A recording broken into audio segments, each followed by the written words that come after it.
Welcome back. Let's talk to Coach Zubair Ashraf from Muslim Mastery, an organization that empowers and helps Muslims achieve mindset breakthroughs. Coach Zubair is also a Revert Success Specialist and an instructor with the IRA organization. Coach Zubair, welcome to the show. Thank you for having me. So let's start with the term Dawah itself before we get into how you got into it. What do you mean? What do we mean rather when we say Dawah? Okay, so in a nutshell, Dawah is you're calling someone. That's the literally meaning if you want. So, but you're calling someone to and to God, right? To the Creator, telling them who the Creator is and what the Creator loves, right? So sharing the message essentially. Yeah. And how did you this is your Revert specialist, so how did you actually get into the field of Dawah? Was it something one day that you were like, all right, I'm going to do this, or how did you actually get into it? Okay, great question. So I think when I started learning about Islam, and because I was practicing Islam culturally, right? And then after university. What do you mean culturally? What do you mean by that? So you're born into a Muslim family. You would pray. You don't really have a deep understanding of or even a decent level of understanding of who Allah is, right? Who the Creator is, who the God is, and what is important, what is a must, what is optional, what is preferred, right? So you don't have. So you're just going with the flow because it's what you've been taught. Exactly. Okay. So you do it. Sometimes you don't do it. Yeah. Sometimes you go to Islamic lectures. Sometimes you don't, right? So you can see that there is some sort of peace when you are into Islam, but you don't really have a good understanding of it, right? So at some point, when that started to change and I started learning about it. And when you do that, you kind of become excited. Wow, man, I found this thing. It's so cool. I got to share it with everybody, right? So I remember, in my early days, like me and my brother, we would just go and back in the days, you're not forwarding messages. You're kind of writing the verses of Quran on the whiteboard, right? So we have a whiteboard at our work, at a prayer place, and we just write the verses translation, right? Because it's so cool, right? And we want to share it with everybody. And so over time, I have my day job, and over time I started looking into, okay, how can I share this message? So there were different ways that attracted me. So one of the things that I also look at is things where there's a gap, right? So nobody is taking care of that, and I see there's a lot of value to it. I get into that. It kind of helps because my paycheck is not associated with it, so I don't have to go for popular things, and I can just analyze what's the gap and go for it. So what I started doing was I thought it was very cool for people to actually start understanding Quran, right? And to understand word by word meaning, and be able to understand Quran as it's being recited. So I started teaching that course. I didn't have a lot of good success because I didn't find a lot of dedicated students. Because you see a lot of sisters are into it, they will learn it, but brothers are relatively shy. So you went and learned all of this, and then you started sharing it. Okay. And then I don't know how, but I somehow started seeing that there's nobody doing Dawah from our masjid, right? And from mosques and those kinds so I was in Markham then, and I saw nobody's doing that, and me and my brother was we just got a lot of books, and then we said we're gonna go and start doing that. So either that happened first, or I started having private conversation at work, right? With non-Muslims about the faith. Right. Okay. And also, part of that is you also have a lot of non-practicing Muslims, right? Who just have some sort of association with God, but they're not really experiencing love of God, right? So you're kind of sharing that message with them, as well as your other colleagues at work, for example, right? So I would have a coffee conversation with them, and we can talk about that later, like how you would have that sort of dialogue without sounding, offensive. But so that happened. I got some success. We had actually some people at IBM, that were interested in Islam. They became Muslim, what have you. Just by you sharing the message and talking about it. Yeah, yeah. And how did you, so from that, so it sounds like, there obviously you had conversations with non-Muslims, you had conversations with practicing Muslims, not so practicing, and you realized there was a gap in terms of sharing the message of Islam. Right. So I know off air we talked about street Dawah, which is you're pretty much on the streets sharing the message. Now tell me what your experience is like, and I'll tell you just my impression of it is, I know there are people I've seen people downtown sort of give out flyers, and that's sort of my limited information about that. So what was your experience like when you were doing actual street Dawah? Okay. And maybe also describe for our viewers what street Dawah is, because they might not even know. Right. So street Dawah essentially is that you have a booth or some sort of presence on the street, and you're talking to total strangers, right? So they're walking by their daily life, and you're kind of talking to them and asking them questions about life, or what's the purpose of life, or do you want to talk about God, or do you have questions about Islam, right?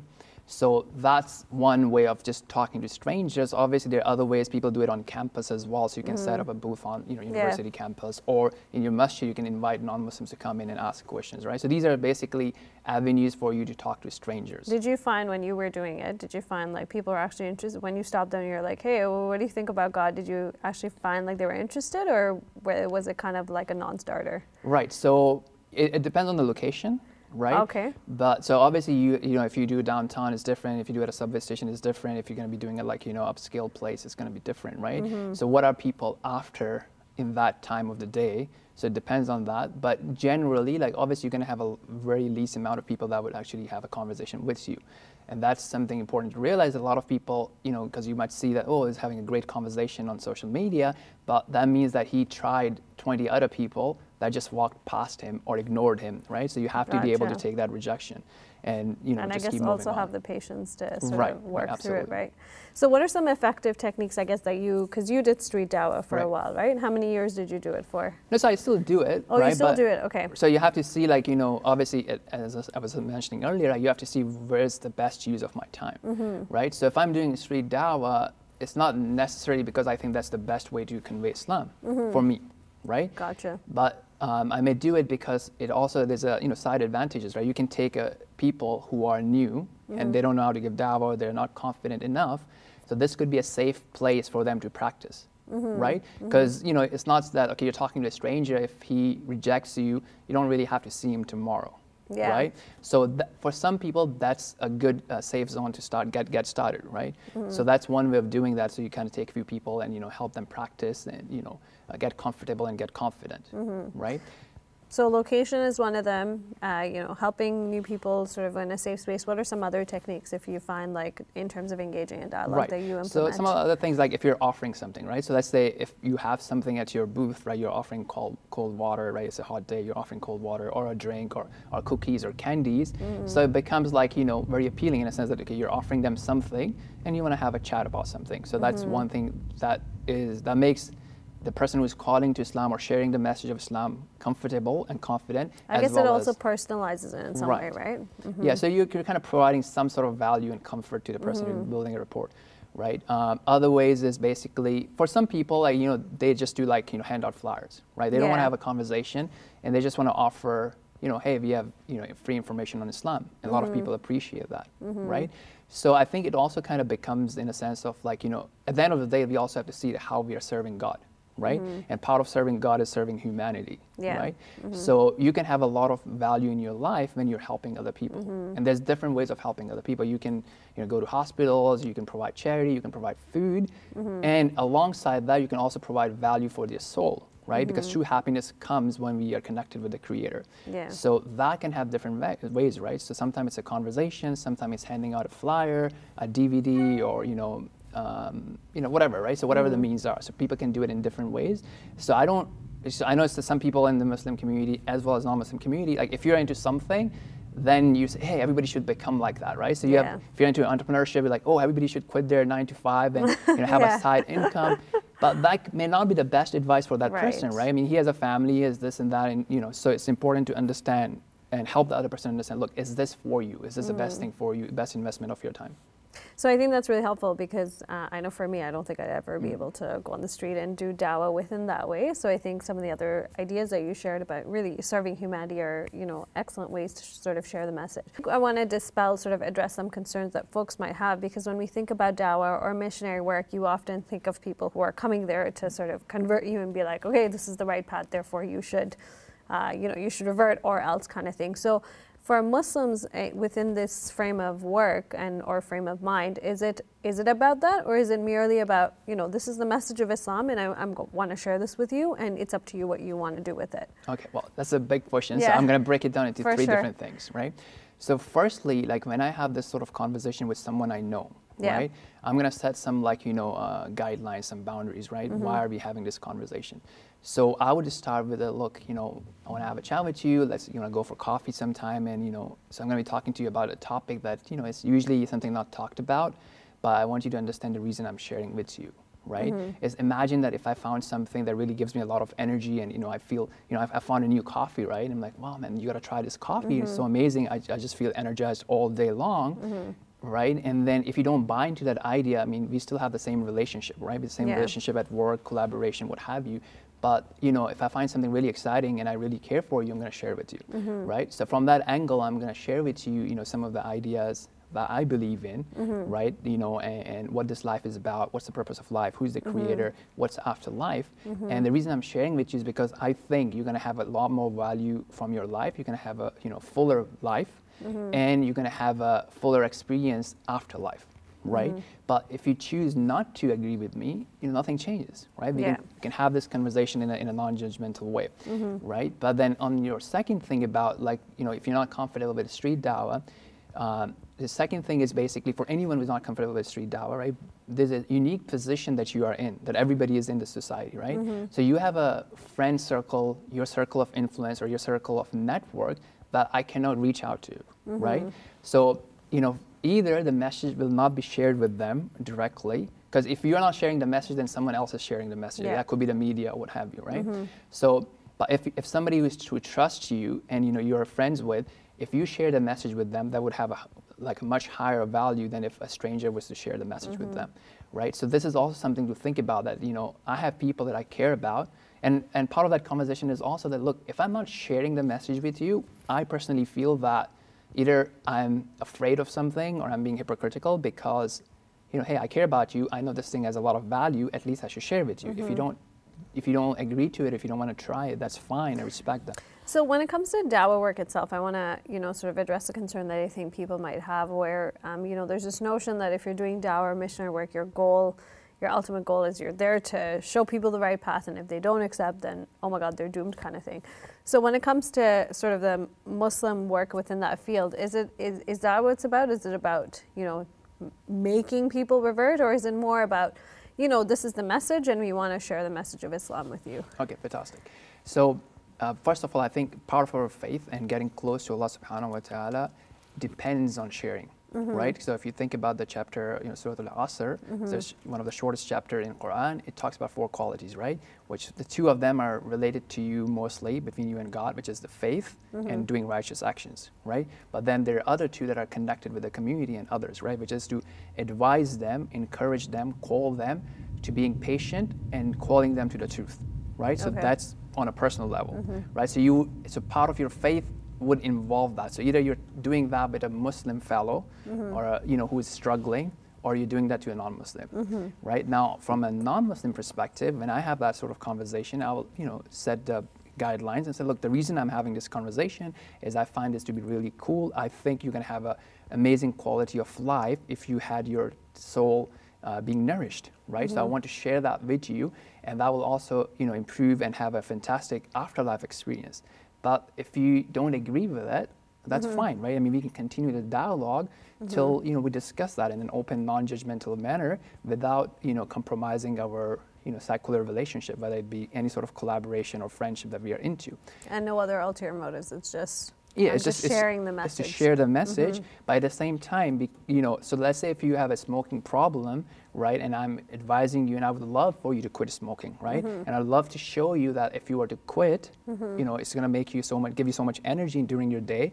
You know, as you age, it's going to make it easier for you, right, and I'm going to convince you, show you stats, show you data, and show you ways how you can achieve that. And I would love for you to have that. And at the same time, I mean, I'm not going to shy away from sharing that, hey, there are consequences of not accepting the message, which we're not imposing on you, which I'm not imposing on you, but I want to be honest, right? So there are, you know, consequences of, you know, taking care of your soul and not taking care of your soul, right? So I would be very, you know, clear in that. And then lastly, also to realize the important position that you have, right? Because you have a friend circle that I cannot reach, right? And if I'm reaching out to them, I'm a stranger. So if it comes from you, it has a stronger appeal than if it comes from a stranger. And then finally, like, you know, from a notion of being passive versus active. So if you look at the examples of the prophets, which demonstrated and, you know, modeled the best behavior, they would always clearly tell people, you know, what the message is. So for example, in Surah Yusuf, right, so you see that, you know, Yusuf alayhi salam, the prophet of Allah subhanahu wa ta'ala, when the companions of him asked about dream interpretation, right, so he tells them what they need. He's providing for their worldly value, but he's also concerned about something that's more long-lasting. And he tells them, he calls them to Allah directly, without any sugarcoating or anything like that. He's directly calling to Allah, right? But that doesn't mean that you cannot have compassion, you cannot have care. But with that, so you have to be that balance. You are compassionate, you're caring, but you're also giving them the truth, and you're not sugarcoating them, right? And you also asked about like how someone new can get into it, right? So I think to start where you're confident, right? So different relationships, you have different level of confidence and different level of upper hand, if you will, right? So for example, someone can get started in an Uber ride, right? Because you're a customer then, right? So you can have that conversation. You don't fear any backlash or any sort of, awkwardness. Or you can start with a telemarketer, right? So see where you have that sort of upper hand, or you can start in an intimate conversation with a friend, what have you, right? Now, how do you get started? Like, for example, one of the things you have, on my channel, I have these different playlists that kind of show you actual dialogue with people. Right, so it's like somebody comes in and asks questions. How do you have that conversation? So you can use that as a model. Yeah, so you can practice that and then just go for it. I think those are effective. So I want to just in the few minutes that we have left, I want to focus our conversation on reverts. So, part of your work, I guess, with IRA is about supporting reverts, and often what we hear in the community is there's a lot of support when an individual comes into the faith, but once they come in and they've reverted and everyone's excited, there's sort of no connection and they have no support after the fact. So what's been your experience like working with reverts, new reverts? Yeah, so I think this is really something that I'm really focusing on now, because you would have a street dawah and then you would see that so again, sorry, there's like a lot of different scales that you have to look at, right? So what happens from a da'i perspective, you give the message, someone says, okay, it makes sense to me, I want to become a Muslim, and this, okay, this is what you say to become a Muslim, this is what you believe in, you kind of revisit the faith, but sometimes they do a week closing, right? So that means it's okay, you're great, you just find the nearest masjid to you, go, they'll teach you, right? So one of the key things that they can do is to do a proper closing, which is say, look, I've shown you the path to God, right, which will bring you peace and happiness and afterlife success. But if you're not going to, walk that path, it's not going to happen. Just because you see the path that will take you to the destination that you want to be at, you have to walk the path, right? And I can help you, or let me get your contact information and pass it over to people who can help you with that. And if you don't do that, then you're kind of not doing your job properly, because you are the one who is telling them about Islam. So if you don't tell them that, look, you have to walk the path, So ensuring that as they're leaving, there's sort of a circle of care and there's a circle of support systems in place for them, and not just leave them to go to the mosque and figure it out. Yeah, and then the same thing when people come to the mosque on their own, they want to convert, right? Or they want to become a Muslim. So we need to, so this is two things. One, I'm calling this like, the leak in the Dawah funnel, right? So a lot of people, okay, I want to share the message, but when the people understand it, then I leave them alone, right? So that's not success, because the person is not going to be learning about God himself in most of the situation. It's going to be back in, in their own thing, right? In their own struggles or passion or career or what have you. And the second thing is to have a system where basically they can now be, they may not start with prayers right away, right? So they may need to be just taught about who Allah is, strengthen their faith, and then gradually teach them about prayer. So do you have a model where you can gradually teach them? And so it's very important for the mosques or a Dawah organization to understand what is my strategy and what do I have in place to make them successful. So I'm calling that, for example, Revert Success teams, how they can successfully adopt it. What about sort of at an individual level? Because we've had guests in the past talk about, they've reverts or people who've converted to Islam just feel very isolated because maybe, they've lost family ties, they don't really have anybody to celebrate like Eid and that kind of thing. So what about on an individual level, if you know people who are reverts, what are some techniques that you found that have been effective on a personal level? Right, okay. So if I were to quickly take a sidetrack here, so on a revert level, for example, right? So if they're shying away from the community, if they're not becoming part of the community, they will be isolated, right? So there's some responsibility that goes back onto them as well, right? And that's what I was saying, that whoever is the original person that told them about Islam or brought them to Islam should pass on some of that responsibility to them. But I guess part of the reason I asked that is part of the challenge that I've also heard is reverts do come, right? And they do try to integrate within the community, but they're faced with a lot of like, oh my God, you don't know this, you're not doing this right. Like a lot of like harsh criticisms, and obviously that's going to turn them away, right? Like they're not going to come back. So then what do you do in that situation? So yeah, that's what I was trying to answer, right? So you have, first, they need to understand what their responsibility is, right? The second thing, what we try to do, and and I think this should be done more, is to educate the community, right? So community who's not going to be directly connected to the convert, but how should they behave around them, right? So one of the most important things is that please do not correct them, right? So do not comment on their tattoos or earrings or hijab or anything. Even if they make mistakes in prayer, please do not correct them, because you're just a general community. So the best thing you can do then is, welcome them and say, hey, we have a newcomer success team. Do you mind me taking your contact information, and somebody can call you from there, right? And then the third thing is to have dedicated personnel that we can train. We have trainings for that can then look at it in a holistic manner, right? So when they are doing that, so they are looking at it from, okay, how do I now take this individual and help him or her to have a better relationship with God? And they're also looking at it from a holistic model to see their social needs. How can I find right-minded people for them to connect to? How can I keep bringing them to events in the community and make sure that they're not feeling isolated, right? So you have these three levels. First, having a Revert Success team, specific people, training the community members on how to behave around them, and also helping the Revert understand their responsibility. I think that's an effective system, and I hope it'll be implemented, and looking forward to seeing how that works. Thank you so much for taking the time to come on our show. If you want more of Let the Quran Speak, you can watch previous episodes or new ones by subscribing to our YouTube channel, youtube.com/QuranSpeaks.